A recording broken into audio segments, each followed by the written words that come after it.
오늘 본문 시편 82편은 읽기 시작하자마자 이상한 용어가 눈에 들어옵니다. 생각하면 생각할수록 낯설고 또 불편하기까지 한 그런 표현이 1절부터 보여진다는 것이지요. 바로 신들의 모임이라는 어구인데요. 하나님과 천군 천사의 모임이라는 뜻입니다. 고대 사회의 세계관을 보게 되면 우리와 좀 많이 차이가 있지요. 우리는 특별히 천사에 대하여서 그리 많이 생각하지 않습니다. 그런데 예전에는 안 그랬어요. 천사가 꽤나 중요한 지위며 수준도 높다는 것을 알 수 있습니다. 그리고 하나님의 모든 사역에 참여했다는 것도 우리가 알 수 있습니다. 구약 성경 속에서 천사는 영들, 하늘에 있는 자들, 거룩한 자들, 여호와의 사자, 여호와의 군대 장관, 오늘 본문에 보다시피 신들, 이렇게 불리기도 합니다. 하나님의 일에 사사건건 관여했다. 꼭 좋을 수만은 없겠지요. 부정적인 내용도 성경에는 담겨져 있습니다. 이 천군 천사가 하나님의 말씀에 불복하는 것입니다. 복종하지 않는 거예요. 하나님의 뜻보다 자기의 뜻이 더 커질 때도 있었다. 반역과 배반이 이 천사들 가운데 없지 않았다. 이것을 우리는 알 수 있겠습니다. 그러면 이런 질문이 생기지요. 아니, 하나님께서는 전지전능하신데 굳이 천사들을 하나님 사역에 투입하실 이유가 있나? 예, 맞아요. 하나님은 정말 전지전능하십니다. 천사라는 영적 존재도 전혀 필요 없습니다. 말씀 한마디에 창조하시는 그 능력으로 이 땅을 섭리하기에 너무나 충분합니다. 그런데 그런 하나님께서 그저 천사들을 내 사역에 투입하며 저들을 이용하겠다 마음을 가지셨어요. 계획하셨습니다. 이유는 그것뿐입니다. 그런데 그것이 가장 큰 이유예요. 저와 여러분들이 이 시간에도 예배를 드립니다. 사실 하나님 관점에서 보면 예배는 전혀 필요 없습니다. 왜요? 하나님의 그 풍성한 영광, 꽉 찬 그분을 향한 찬송은 부족되지 않습니다. 우리의 예배가 있건 말건 아무 하나님의 온전한 영광에는 영향이 없다는 것입니다. 그럼에도 불구하고 우리는 왜 예배를 드립니까? 하나님이 원하시니까. 그렇다면 우리 존재 본질에 대한 질문도 연결됩니다. 우리가 하나님의 사역에 뭘 필요하겠습니까? 실제로 하나님은 사람을 의존하지 않습니다. 그 점에 있어서는 천사를 의존하지 않는 하나님의 모습과 같습니다. 전혀 필요 없어요. 그런데 우리 하나님께서 이 땅의 일들 가운데서 특별히 하나님께서 말씀하시고 하나님의 뜻을 이루는 데 있어서 부족한 인생의 손과 발을 사용하시겠다는 것이죠. 그 뜻이면 충분합니다. 그 이유 때문에 우리가 하나님의 거룩한 성업에 참여하는 것입니다. 이 신들로 불리운 천사들 얼마나 대단하겠습니까? 그럼에도 불구하고 오늘 본문에 보면 그것 대단한 존재가 아니다. 하나님의 뜻에 부합되지 못하며 하나님께 집중하지 못하는 천사의 귀결은, 이 결론은 7절에 보면 사람처럼 죽는다 그랬어요. 무슨 말입니까? 우리가 단순하게 천사는 영존하는 영의 존재다 이렇게 생각할 수 있지만 절대 그렇지 않다는 것입니다. 천사도 피조물이에요. 창조자인 하나님 외의 모든 피조물은 하나님의 공급되는 생명을 통해서 살아가는 것입니다. 인생이 그렇고요, 천사 또한 그렇습니다. 하나님의 뜻에 맞지 않는 영적 존재, 천사라 할지라도 그들의 큰 권능, 영적 힘 때문에 신들이라 불려진다 할지라도 그런 존재도 하나님의 손안에 있는 것이지요. 그래서 하나님 뜻에 반하는 천사들은 멸망을 받게 되어 있습니다. 사단의 멸망은 당연한 귀결의 모습이지요. 그렇게 될 수밖에 없어요. 그런데 중요한 것은 이러한 천상의 활동, 하늘의 움직임, 신들의 모임이 왜 82편에 기록되었냐는 것이지요. 저와 여러분들에게 어떤 의미가 있냐는 것이지요. 네, 큰 의미가 있지요. 우리뿐만이 아니라 82편이 쓰여진 아삽의 시, 이 시가 선포될 때에도 무척 중요했습니다. 왜요? 똑같은 통치의 방법이 이 땅 가운데서도 하나님을 통하여 있기 때문입니다.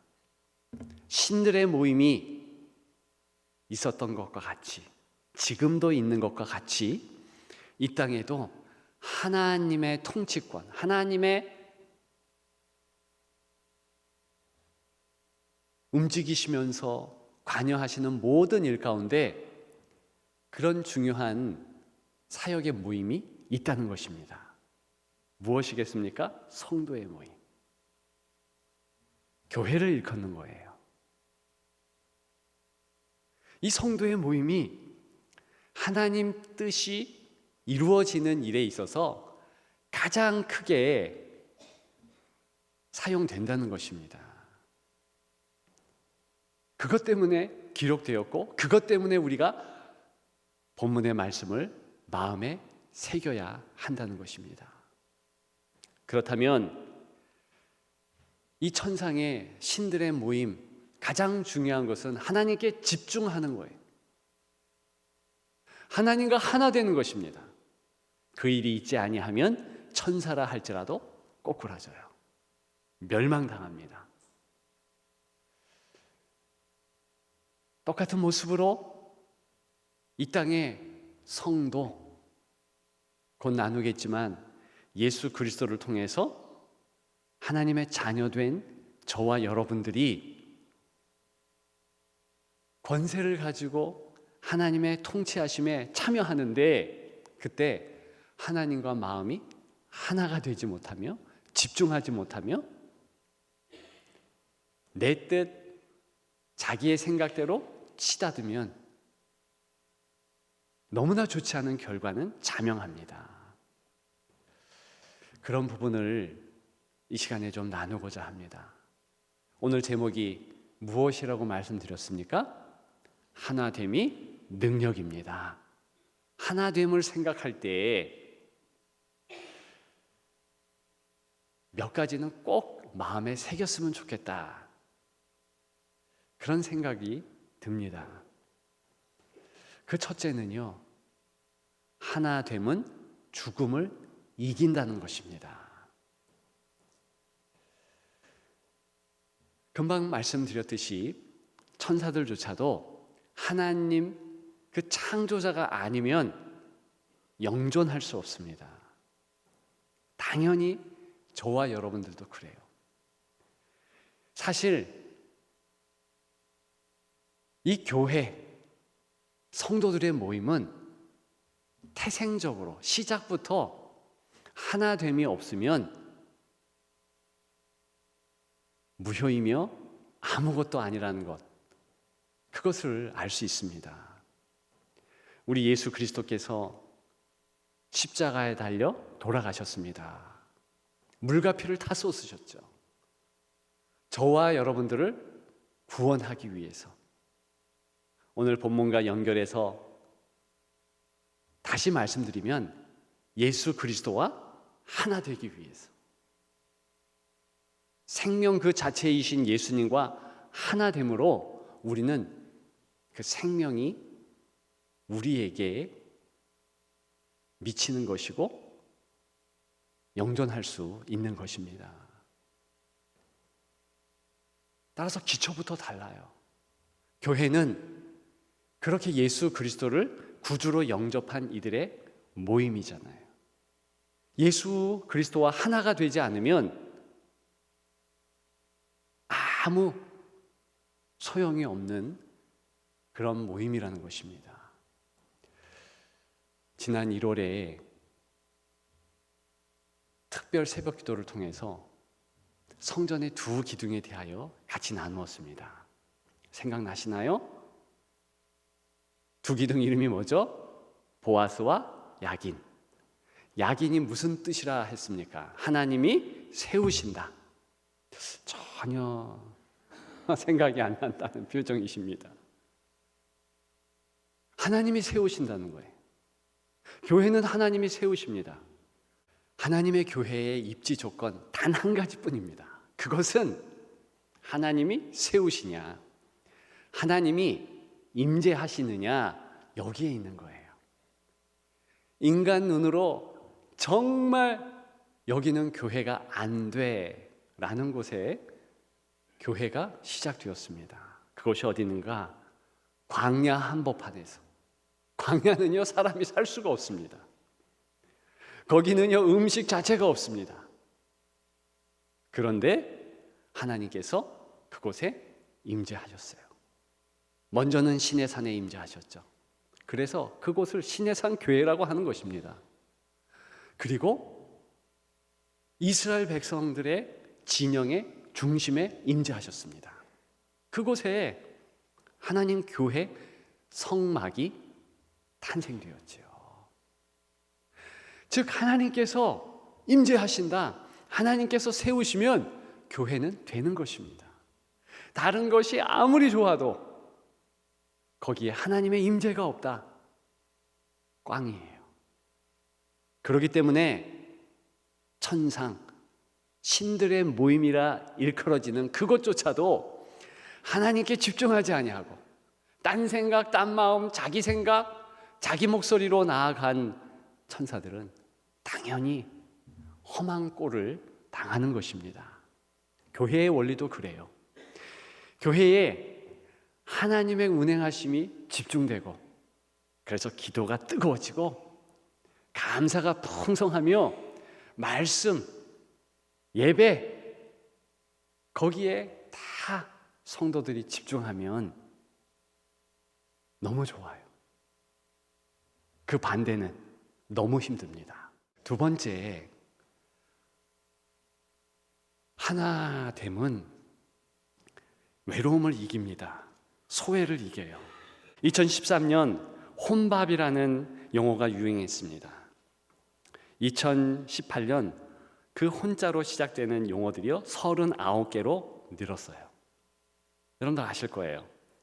혼공, 혼자 공연 보러 가는 거, 혼관, 혼자 관람 보는 거, 영화 관람 같은 거, 혼까, 혼자 카페 가는 거, 혼수는 뭐 다 아시잖아요. 이런 용어들이 39개. 근데 2020년에는 65개로 늘었습니다. 지금은요, 아까 부부 학교 우리가 영상을 보았지만 부부가 되는 것보다 혼자 살아가는 퍼센트가 훨씬 높아요. 싱글로 살아가기 때문에 싱글 학교가 필요한 시대예요. 교회도 그것을 생각해야 될 시대가 되었습니다. 우리 사회는요, 싱글이 60%예요. 그거 아시나요? 그러니까 혼자 산다. 이런저런 이유로 혼기가 늦어지지만 또 혼자 살기를 작정한 이들이 엄청 많아진다는 거예요. 그게 도드라진 지금의 사회 현상입니다. 그러다 보니까 교회 안에도 외로운 거예요. 힘든 거예요. 어려운 거예요. 그런 이들이 많아요. 어제 새가족 애찬식을 저희 집에서 했습니다. 우리 교회 전통이잖아요. 많은 새가족들이 오셨어요. 한 분 한 분 이야기를 하는데 어떤 분이 그러셔요. 찬양을 드리는데 너무 눈물이 많이 나왔대. 근데 그것이 한 번이 아니라 계속 그러신대요. 제 속으로 그랬습니다. 당연합니다. 사람이 사람의 마음을 알고 하나님이 그 사람의 마음을 알아줄 때 사람은 액체가 나온다. 눈물이 나온다.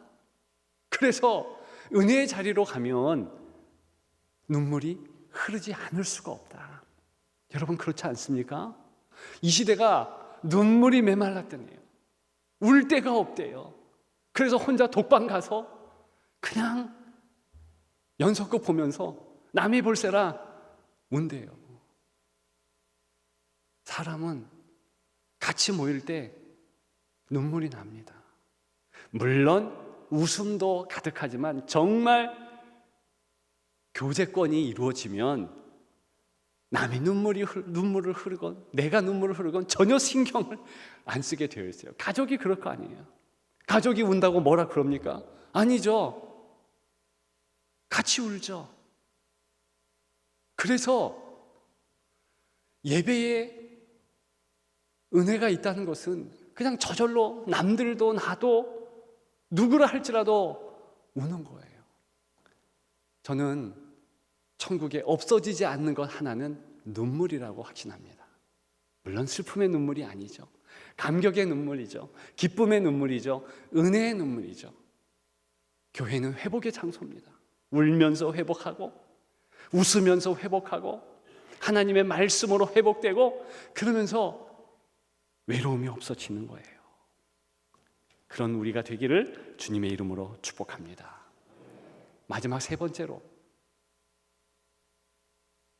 하나됨은 성숙을 이룹니다. 제가 농담으로 그랬어요. 사람 이름 중에 제일 좋은 이름은 차성수, 박성수, 김성수. 우리 교회는 성숙이 왜 이렇게 많아요?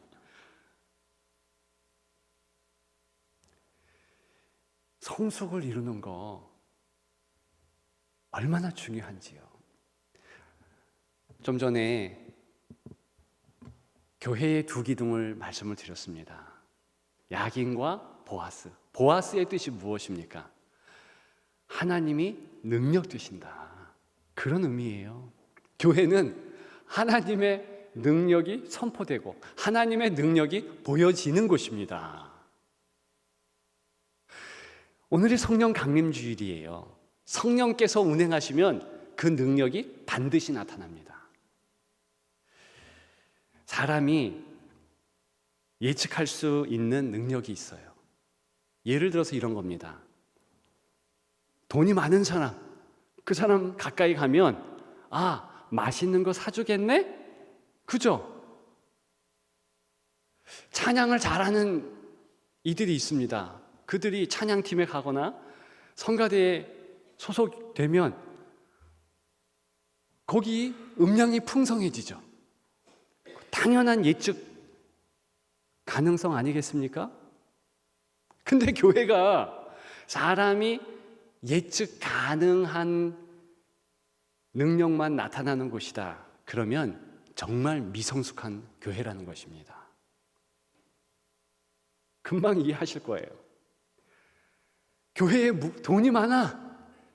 그러면 그 물질에 큰 것 보니까 큰일 행할 수 있다. 이거 예측을 누가 못하겠어요. 각종 재능 있는 사람이 가득해요. 그러면 많은 재능 있는 일들을 하죠. 그걸 누가 예측을 못하겠습니까? 그런데 거기에서 끝난다면 미성숙한 교회라니까요. 성숙한 교회는 하나님의 예측할 수 없는 능력이 나타나는 교회입니다. 여러분, 우리 교회가 과거에 지금도 그렇지만 선교를 하는데 제가 꼼꼼하게 옛 소식들을 읽어보니까는요, 엄청난 일들을 했어요. 그게 뭐냐면 도저히 성도들이 예측 불가능해요. 선교사 파송, 그리고 민족들 입양하는 거, 가서 선교 현장 가가지고 선교하는 거, 정말 은혜가 있으리라, 이 일이 이루어지리라 생각을 못해요. 그런데 이루어지는 거예요. 여러분, 앞으로도 우리 교회가 더 성숙하기 위해서는 이런 하나님의 예측 불가능한 능력이 나타나면 됩니다. 이런 거예요. 도저히 사랑할 수 없는 성도를 사랑해내는 거예요. 저 성도는 진짜 100이면 100 다 지쳐. 너무 순을 어렵게 해. 그런데 어떤 성도는 그 사람을 계속 품는 거예요. 기도해 주는 거예요. 변화시키는 거예요. 역사가 일어나는 교회입니다. 하나님의 능력이 있는 교회입니다. 이 가정은 깨질 수밖에 없어. 그런 가정이 있어요. 일부 때는 저희 가정의 간증을 잠깐 했는데 사실 저희 가정도 그래요. 저희 깨질 수밖에 없는 가정이. 그런데 하나님께서 강권적으로 역사하니까 집 나갔던 아들들이 돌아오고 그 가운데 하나가 저예요. 다 저희 어떻게 할 수 없는 상황들이 다 정리가 되고, 여러분, 그것을 목도한 저 같은 사람은 놀라지 않을 수 없는 거예요. 하나님이 하시네? 하나님이 하셨습니다. 할렐루야 간증하지 않을 수 없는 것입니다. 그런 교회가 성숙한 교회요.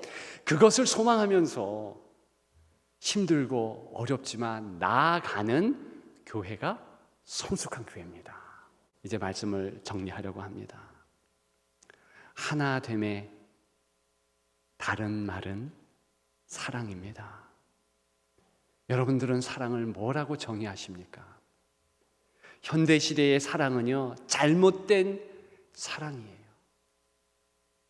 감정이 발동되는 사랑을 성경은 주장한 적이 없습니다. 근데 우리는 셰익스피어의 영향 때문일까요? 로미오와 줄리엣식의 사랑을 가장 아름다운 사랑으로 봐요. 15살, 16살짜리가 꽂힌 거예요. 딱 보니 반했어요. 그래서 목숨까지도 바쳐요. 그걸 아름다운 사랑이라 그렇게 말하고 있습니다. 그건 오염된 사랑이에요. 왜냐? 사랑이 감정을 수반할 수 있죠. 그런데 거기에 좌지우지되는 사랑은요, 성경은 그걸 사랑이라고 말하지 않습니다. 오히려 사랑은 고린도전서 13장에 말했듯이 사랑은 오래 참는 거예요. 사랑 자체가 오래 참는 행동이라는 것입니다.